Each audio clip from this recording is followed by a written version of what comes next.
We are on a detective hunt, boys and girls. What are we going to find? Today we are going to use our observation skills, hence my very magnified, serious look. Do we need to play that song again? I think we do.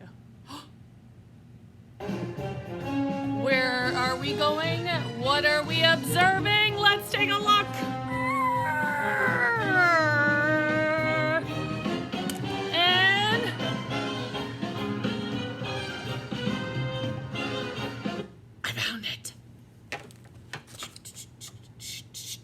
Hello, boys and girls. Mrs. Stevenson's gone crazy. No, I am going to show us what we're going to do as art detectives. That's why I needed my magnifying glass, and I am hoping that all of you can find your favorite stuffed animal. If you don't have a favorite stuffed animal, maybe you have something in your house that you could find to observe. We're going to be observing with our eyes so that we can draw from our favorite character. And if you know who this is Little Critter. He is one of my favorite books that I like to read with Julius and Simone. So today, what you're going to do, we're going to draw from an observation, kind of like a scientist. But in order for us to be able to break it down, we're going to use our lines and shapes. I always say it's helpful to start from the top down or from the bottom up. So let's take a look. What shape is this little guy here's head? I think a circle. Now, when we start looking, I'm going to use Bartholomew, the art pig, as a balance, okay? So when we start to look from observation, we always want to break it down into lines and shapes. I can see Mr. Critter's head here is a nice big circle. And what else do I see? I see a circle and another circle. And I also see that we have a diagonal line and a diagonal line. So I'm going to go diagonal, diagonal. And then I'm gonna get another couple of lines in there. I also see that we have what more shapes here? Circle and a circle and a circle. So another circle and a circle, another circle and a circle. You can see how I'm just starting to sketch out. Then we have a curved line and a curved line. So I'm gonna take it and go curve and curve.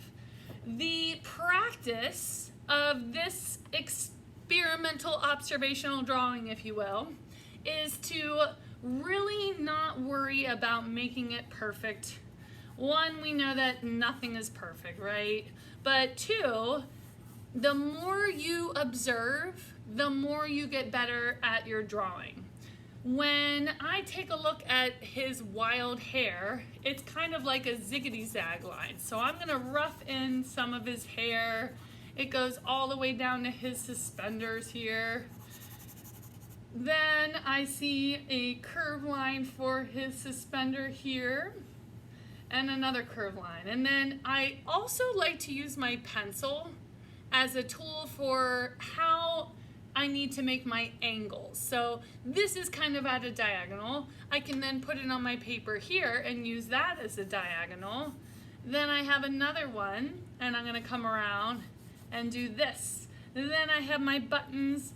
His buttons have a little bit of string coming out. Then I have my other button, which is a circle. And another circle with the thread. Now, this sweet face here is going to be another straight line down, and then curve, curve, and straight line down here. So, as you can see, it's really starting to take shape and form. All of the different steps that you're going to do when you're doing your observational drawing is not supposed to be a finished masterpiece. We're only roughing in and breaking it down into lines and shapes. You can see how I am using my very sketchy kind of line because I'm not committing to anything as far as making it permanent, if you will. Sorry, it's hard to talk and draw. When you are roughing in your lines, the overall shape is what we want to look for. Then you go back and you are getting all the other little nuances, if you will, and detail. I always say when you make a mistake, you can turn it into a beautiful oops one.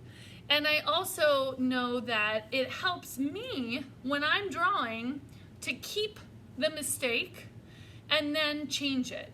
What I have noticed when I erase my mistake, what do? I make the exact same mistake, but if I keep the mistake, then I can correct it after I change, and then I erase it.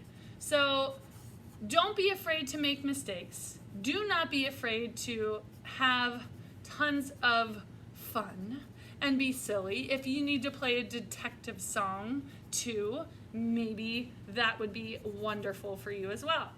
Now, you are going to just use your pencil at home doing this observational drawing, but it's also important that if you have extra time and you want to take it to that next level, add the color, add the detail. I love, love, love your creative twist. You can do any different detail, or maybe you just want to keep them happy and fun and just pencil. That's fine too. But one thing I love is all of my students. Another thing I love are fun, comfy stuffed animals and learning how to draw with you. So I hope you enjoyed this video, and I cannot wait for you to post your critter or favorite stuffed animal on Padlet. Have a good day. Bye-bye.